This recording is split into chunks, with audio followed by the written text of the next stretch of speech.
À vous tous, je dis, attention. Attention à ne pas tomber dans le piège aveuglant de la démesure. Attention à ces apparences qu'on prend pour des preuves de réussite, les montres à 300 000 €, les villas surdimensionnées, les voitures de luxe, les jets privés, les vêtements hors de prix, les coupes de cheveux clinquantes, les excès qui finissent par étouffer l'essentiel. Encore une fois, il ne s'agit pas de condamner le confort. Ce n'est pas un appel à la pauvreté. Ce n'est pas un rejet du progrès. Non. Ce qui est dangereux, c'est l'oubli. L'oubli de celui qui vous a tout donné. Celui qui vous a honoré. Celui qui peut, en un clin d'œil, tout reprendre. Ce n'est pas le luxe qui est un problème. C'est de vivre comme si on était éternel. Comme si rien ne pouvait nous atteindre. Comme si tout nous était dû. C'est oublier d'où l'on vient. C'est se déconnecter de la réalité. Et pendant que certains accumulent sans fin, des proches souffrent. Oui, parfois dans votre propre famille. Un cousin, un oncle, une tante, un voisin, un ancien ami, qui n'a même pas de quoi manger, se soigner, vivre dignement.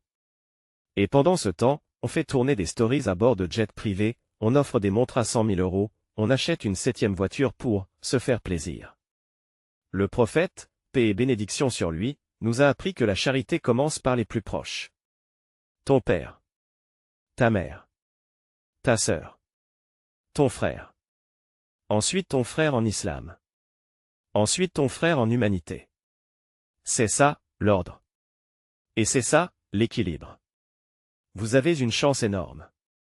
Vous avez réussi là où des millions rêvent en silence. Vous avez un don. Des opportunités. Des moyens. Alors, utilisez-les bien. Faites-les fructifier, mais dans le bien. Dans ce qui élève. Ce qui répare. Ce qui inspire. Ce qui rend service.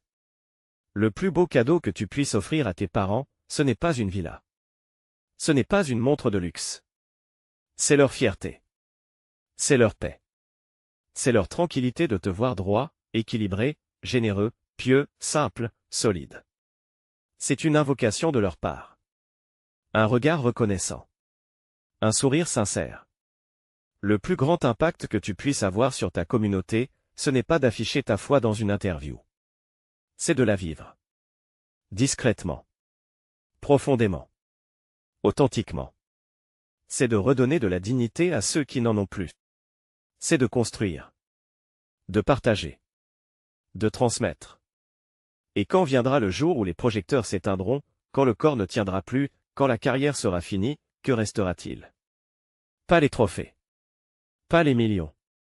Pas les vues. Ce qui restera, c'est ce que tu auras fait. Pour les tiens. Pour les autres. Pour ton Créateur.